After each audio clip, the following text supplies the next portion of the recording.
बिस्मिल्लाहिर्रहमानिर्रहीम। नाज़रीन अस्सलाम वालेकुम, मैं हूँ इमरान वसीम। नाज़रीन 20 नवंबर है, दिन है जुमेरात का और साल 2025। जिस वक्त नाज़रीन हम ये प्रोग्राम रिकॉर्ड कर रहे हैं, खैबर पख्तूनख्वा के वज़ीर सुहेल अफरीदी जिन्होंने उमर अयूब के खाली हल्के में जो ज़िमनी इलेक्शन होने जा रहा है और इस इलेक्शन को लेके जो सुहेल अफरीदी ने इलेक्शन स्टाफ को जो थ्रेट किया, जो धमकी दी गई, इस पर इस वक्त जो है वो इलेक्शन कमीशन का जो इजलास है, chief election commission Sikandar Sultan Raja की सरबराही में, जिसमें इलेक्शन कमीशन के मेंबरान भी मौजूद हैं, ये हंगामी इजलास जो है वो शुरू हो चुका है। और इस इजलास में इलेक्शन कमीशन का जो लॉ विंग है, लॉ विंग की जो टीम है, उनकी तरफ से इलेक्शन कमीशन के मेंबरान को और चीफ इलेक्शन कमिश्नर को जो सुहेल अफरीदी साहब का जो स्टेटमेंट है उससे मुतल्लिक ब्रीफ किया जा रहा है। इस स्टेटमेंट के कॉन्सिक्वेंसेस क्या है उससे मुतल्लिक जो है वो बताया जा रहा है इलेक्शन कमीशन के मेंबरान और चीफ इलेक्शन कमिश्नर को। तो इस इजलास से जो भी आउटकम सामने आता है उसकी डिटेल हम नेक्स्ट वीडियो लॉग में आपके साथ हम शेयर करेंगे। और आप जानते हैं कि आज जुमेरात का दिन है, बानी तहरीक इंसाफ इमरान खान के साथ मुलाकातों का रोज़।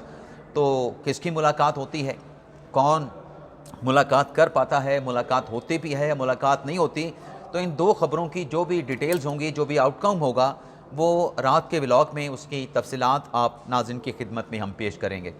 बाकी एक दोस्त की तरफ से सुबह के व्लॉग में एक एतराज़ उठाया गया है कि इमरान भाई कि मैं अपने व्लॉग में जो है वो हैपनिंग्स का लफ्ज़ इस्तेमाल करता हूँ, मैं डेवलपमेंट का लफ्ज़ इस्तेमाल करता हूँ, तो आप कोशिश किया करें। मुझे ये कहा गया कि ज़्यादा से ज़्यादा जो है वो उर्दू में जो ख़बरें होती हैं उनकी तफसीलात जो है वो मैं आपके सामने रखूँ। तो उस दोस्त के लिए मेरा जवाब ये है, रिस्पॉन्स ये है कि कोशिश तो यही होती है कि आसान अल्फाज में जो भी ख़बरें हैं, जो भी हैपनिंग्स हो रही हैं या जो भी मुख्तलिफ डेवलपमेंट सामने आ रही हैं उनकी डिटेल्स आपकी खिदमत में पेश करें। लेकिन कुछ अल्फाज ऐसे होते हैं जब आप प्रोग्राम रिकॉर्ड कर रहे होते हैं तो वो ऑटोमेटिकली इंग्लिश के अल्फाज ही हम इस्तेमाल कर जाते हैं। लेकिन मकसद हमेशा यही रहा है कि आसान अल्फाज में आपको चीज़ों की तफसीलात बताने की और चीज़ों को समझाने की जो है हमारी कोशिश होती है। अब नाज़रीन आ जाते हैं हमारे जो इस व्लॉग की जो बड़ी ख़बरें हैं। सबसे पहले कि 9 जो जजेज़ हैं वो सुप्रीम जुडिशल काउंसिल के रिडार पे कैसे आ गए हैं।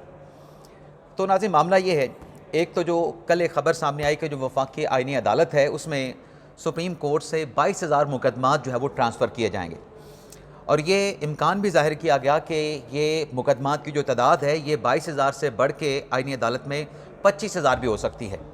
अब आप जानते हैं कि वफाकी आईनी अदालत में जो इस वक्त जजेस की स्ट्रेंथ है वो 7 है, लेकिन अब ऐसा लग रहा है कि अगर ये 25,000 मुकदमात सुप्रीम कोर्ट से ट्रांसफ़र हो के आईनी अदालत के पास जाते हैं और यही तादाद रहती है 25,000 24,000, तो फिर डेफिनेटली जो आईनी अदालत है, आईनी अदालत के जजेस की तादाद को बढ़ाना पड़ेगा।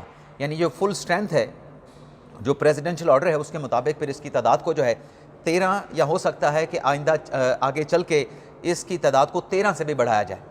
लेकिन सुप्रीम कोर्ट में जजेस में तैनाती के लिए सिंध हाई कोर्ट में और बलूचिस्तान हाई कोर्ट में नए जज तैनात करने के हवाले से chief justice of Pakistan justice Yahya Afridi ने जुडिशल कमीशन के 3 अलग अलग इजलास जो हैं वो 2 दिसंबर को तलब कर लिए गए हैं। अब तीनों जुडिशल कमीशन के इन इजलास में 9 जजेज़ हैं जिनके नामों पर जो है वो गौर किया जाएगा। सबसे पहले हम बात कर लेते हैं सिंध हाई कोर्ट, जहाँ पे जुडिशल कमीशन ने मुस्तकिल चीफ जस्टिस लगाना है। तो मुस्तकिल चीफ जस्टिस के लिए जो पहले 3 सीनियर जज हैं सिंध हाई कोर्ट के, उनके नामों पर गौर किया जाएगा। और 3 जो सीनियर जज हैं सिंध हाई कोर्ट में, उसमें ज़फ़र अहमद राजपूत साहब हैं जो कि इस वक्त वहाँ पे कायम मकाम चीफ जस्टिस हैं। दूसरे सीनियर जज जो हैं वो इकबाल कल्होड़ो साहब हैं और तीसरे जज जो है वह महमूद ए खान साहब हैं। तो इन 3 जजेस में से सिंध हाई कोर्ट का किसी एक को जो है मुस्तकिल chief justice Sindh high court लगाया जाएगा। यही तरीक़ाकार बलूचिस्तान हाई कोर्ट के मुस्तकिल चीफ जस्टिस के लिए अपनाया जाएगा। वहाँ पे नाज़रीन 3 सीनियर जजेस का पैनल आएगा जुडिशल कमीशन में नामों पर गौर करने के लिए। उसमें जस्टिस कामरान मुलाखिल हैं, जस्टिस इकबाल कांसी हैं और जस्टिस शौकत अली रख्शानी हैं, जिनके नामों पर जो है वो गौर किया जाएगा। लेकिन इसके साथ साथ जो चीफ जस्टिस याहिया अफरीदी साहब हैं उनकी तरफ से सुप्रीम कोर्ट में भी एक और जज लगाने का फ़ैसला किया गया है। लेकिन ये जज जो है वो इस्लामाबाद हाई कोर्ट से लिया जाएगा। तो इस्लामाबाद हाई कोर्ट का कोई जज इस वक्त जो है वो सुप्रीम कोर्ट ऑफ पाकिस्तान में नहीं है। पहले 2 जज थे, एक आमिर फ़ारूक साहब थे, एक अतर मिनिल्ला साहब थे। अतर मिनिल्ला साहब अपने ओहदे से रिज़ाइन कर गए। आमिर फ़ारूक साहब जो हैं वो वफाकी आईनी अदालत में जा चुके हैं, वहाँ पे उनकी नई एलिवेशन, नई तैनाती हो चुकी है। तो इस्लामाबाद हाई कोर्ट से जिन 3 जजेस का नाम सुप्रीम कोर्ट के लिए ज़ेर गौर आएगा जुडिशल कमीशन में, उसमें जस्टिस सरफराज डोगर साहब हैं, उसमें जस्टिस मोहसिन अख्तर कियानी साहब हैं और उसमें जस्टिस मियाँ गुल हसन औरंगज़ेब साहब हैं। तो इन तीन नामों में से एक जज को जो है वो सुप्रीम कोर्ट का जज बनाया जाएगा। वैसे जस्टिस मियाँ गुल हसन औरंगज़ेब साहब जो हैं वो ऑलरेडी सुप्रीम कोर्ट में कायम मकाम जज के तौर पे काम कर रहे हैं, लेकिन वो मुस्तकिल जज नहीं हैं सुप्रीम कोर्ट के। वो अभी भी सीनियरिटी के एतबार से इस्लामाबाद हाई कोर्ट के तीसरे सीनियर जज हैं। तो 2 दिसंबर को ये इजलास होगा और 9 जजेस के नामों पर जो है इस इजलास में गौर किया जाएगा। इसके अलावा अलीमा खान साहबा, अलीमा आपा साहबा, जिनके खिलाफ 26 नवंबर के एहतजाज का मुकदमा है ATC रावलपिंडी की अदालत में, वहाँ पर उनको 11 मरतबा उनके अरेस्ट वारंट जारी किए गए, नाकाबिले ज़मानत अरेस्ट वारंट थे। पुलिस की जानिब से उन अरेस्ट वारंट की तामील भी करवाई गई, लेकिन बाद अज़ां जो ATC अदालत ने अलीमा खान साहबा के जो 27 बैंक अकाउंट्स थे उनको फ्रीज़ करने का हुक्म दे दिया था, वो अकाउंट फ्रीज़ कर दिए गए और जो ज़र ज़मानत जो मचलके ज़मानती थे अलीमा खान साहबा के वो भी मुस्तरद कर दिए गए।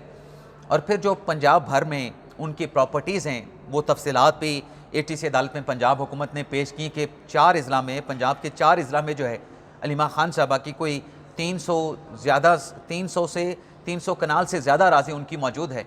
तो ये जब मतलब यूँ कहें कि जब ATC अदालत ने सख्ती की है और बात जो है वो प्रॉपर्टीज़ की नीलामी, प्रॉपर्टीज़ की अटैचमेंट तक गई है, अकाउंट्स फ्रीज़ करने तक गई है, पॉस्पेड ब्लॉक करने तक गई है, CNI से ब्लॉक करने तक गई है, तो अलीमा खान साहबा ने आज अदालत में सरेंडर कर दिया है।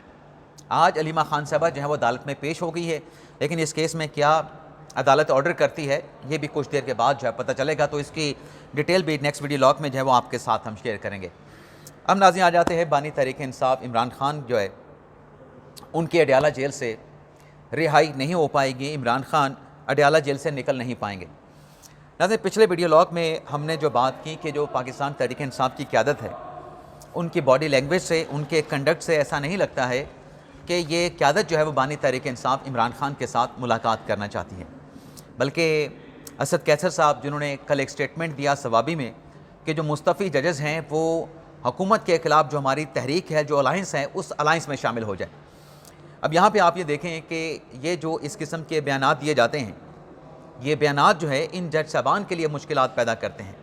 जब मंसूर शाह साहब सीट पे थे तब इमरान खान साहब और पार्टी के लोग ये बयानात बांगे दोहल दिया करते थे कि नवंबर आने दें, नवंबर 2024 में मौजूदा हुकूमत का ख़ात्मा हो जाएगा, काजी साहब घर जाएंगे, मंसूर साहब चीफ जस्टिस बनेंगे तो वो मुंतखब हुकूमत का या जो शहबाज हुकूमत है इसका तख्ता उलट देंगे। तो ये भी उनके मतलब जो भी बातें की गई उनके ख़िलाफ़ गई मंसूर शाह साहब के। अब जो बात असद कैसर साहब कर रहे हैं ये भी जज साहबान के ख़िलाफ़ जाएगी। लेकिन इसके साथ साथ नाज़रीन मकसद क्या है? मकसद एक ही है पाकिस्तान तहरीक इंसाफ का कि इमरान खान साहब की रिहाई हो पाए, इमरान खान साहब की अडयाला जेल से रिहाई हो और वो बनी गाला आएँ, वो ज़मान पार्क आएँ, अपनी सियासत करें, अपनी पार्टी को संभालें, फ़ैसलों में उनकी मुकम्मल तौर पे इनपुट आए। तो अब नाज़रीन बात यह है कि खान साहब की रिहाई कैसे हो।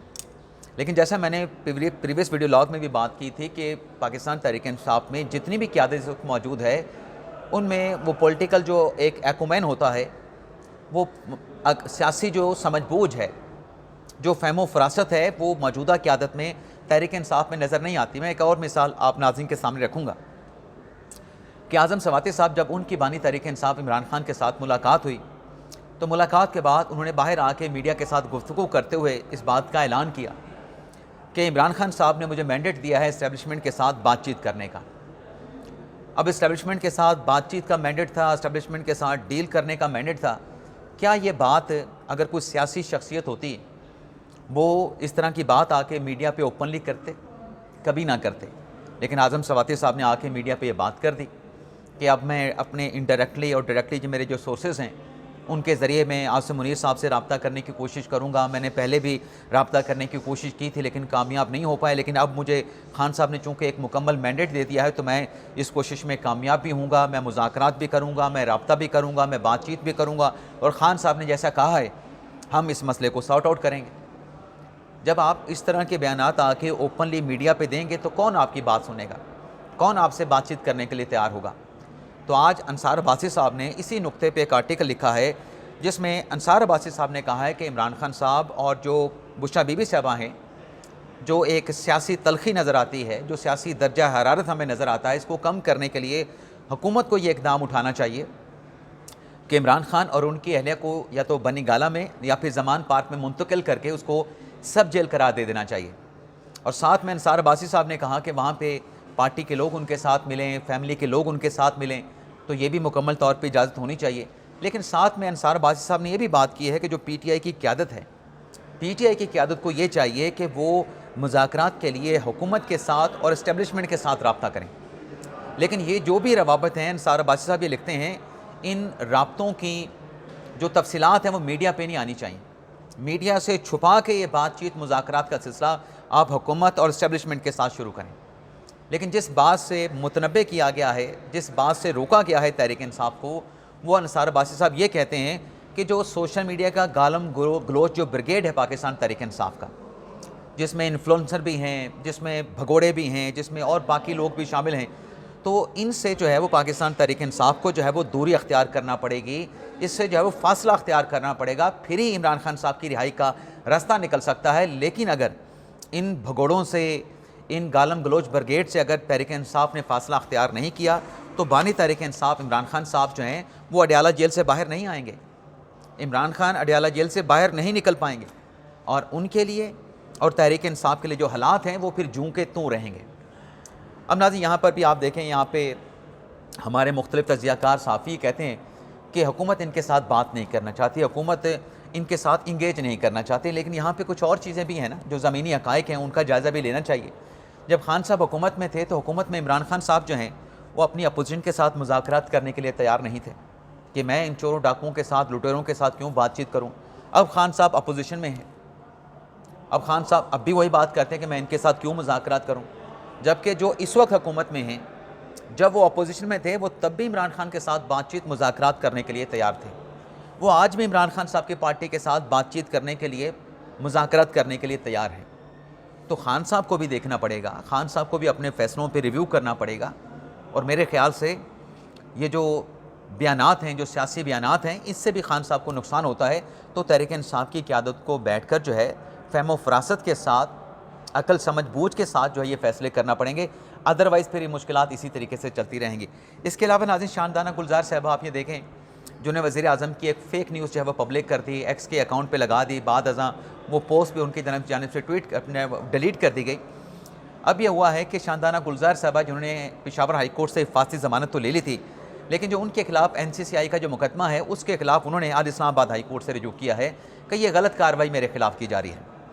मौज़म भट्ट साहब शानदाना गुलजार की तरफ से पेश हुए और मौज़म भट्ट साहब ने कहा कि इसी नोयत का एक और मुकदमा जस्टिस खादिम हुसैन सोमर साहब की अदालत में भी है। तो जैसे सरबाब मोहम्मद ताहिर साहब ने कहा कि फिर ऐसा करते हैं, या तो इस केस को वहाँ पे भिजवा देते हैं, या फिर ऐसा करते हैं कि दोनों केसेस को यकजा करके सुना जाए और इस हवाले से हम चीफ जस्टिस साहब को ये फ़ाइल भिजवा देते हैं कि वो इस पर कोई एक बेंच बना दें और वो इसका फ़ैसला कर दें। तो इस पर फिर मौज़म भट्ट साहब ने कहा, शानदाना गुलजार साहब के वकील ने कहा कि जैसा अदालत मुनासिब समझे अदालत ऑर्डर पास कर सकती है। तो जैसे सरबाब मोहम्मद ताहिर साहब ने ये ऑर्डर पास किया है कि जो शानदाना गुलजार साहबा के जो 2 केसेस इस्लामाबाद हाई कोर्ट में पेंडिंग हैं, उन्हें यकजा करके किसी एक बेंच के सामने जो है वो समाअत के लिए मुकर्रर किया जाए। इसके साथ साथ नाज़रीन, इस्लामाबाद हाई कोर्ट में एक डेवलपमेंट ये भी हुई है कि जो जस्टिस मोहसिन अख्तर कियानी साहब हैं, उनकी अदालत में लाहौर और भावलपुर से कमसन बच्चों और वालदा के अगवा का केस था। अब इस केस में मोहसिन अख्तर कियानी साहब ने पंजाब पुलिस की सरजनिश की है, पंजाब हुकूमत की वज़ीर आला मरियम नवाज़ साहबा से कहा है कि आप इस मामले को ज़ाती तौर पे देखें, हमने ये मामला पंजाब की वज़ीर आला को भिजवाया था, ये कमसन बच्चों का मामला है, ख़वातीन का मामला है और पंजाब हुकूमत का कहना है कि ख़वातीन हमारी रेड लाइन है। तो यहाँ पर भी देखा जाए कि कैसे झूठे मुकदमात कमसन बच्चों के ख़िलाफ़ और जो ख़वातीन हैं, जो वालदा हैं, उनके ख़िलाफ़ दर्ज किए जा रहे हैं, उनको अगवा किया जा रहा है, तो इसको भी देखा जाए। लेकिन इस केस की समाअत के दौरान मोहसिन अख्तर कियानी साहब से जब वकील ने कहा कि आप आइंदा की तारीख 27 नवंबर मुकर्रर कर लें, तो मोहसिन अख्तर कियानी साहब ने कहा कि पता नहीं मैं 27 नवंबर को यहाँ पे हूँगा भी या नहीं हूँगा। यानी उन्होंने नाम लिया बगैर 27वीं आइनी तरमीम और जजेस के ट्रांसफ़र का जिक्र कर दिया कि न जाने 27 तारीख तक मेरा क्या बनता है, ट्रांसफ़र कर देंगे, क्या कर देंगे। लेकिन बहरहाल उन्होंने फिर फैसला यही किया कि केस की समाअत को आइंदा तारीख तक जो है, आइंदा हफ्ते तक जो है वो मुलतवी कर दिया गया। यानी अगले हफ्ते 27 नवंबर का आज हो सकता है अगले हफ्ते ही आ रही है। आज 20 है, कल 21 होगी, सैटरडे को 23 हो जाएगी।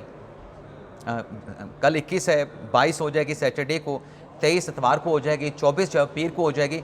तो अगले हफ्ते की उन्होंने मुकदमा जो है वो दोबारा अपने पास रख लिया है और इस पर कुछ डायरेक्शन भी जारी की गई कि इस मामले को मुतल्लिका हुकाम देखें। ऐसा नहीं होना चाहिए, लोगों के बुनियादी हकूक़ हैं, बुनियादी हकूक़ सलब नहीं होनी चाहिए। अगर किसी ने जुर्म किया है, उस जुर्म की उसको ज़रूर सज़ा मिलनी चाहिए। इजाज़त चाहते हैं नाज़रीन, अल्लाह हाफ़िज़।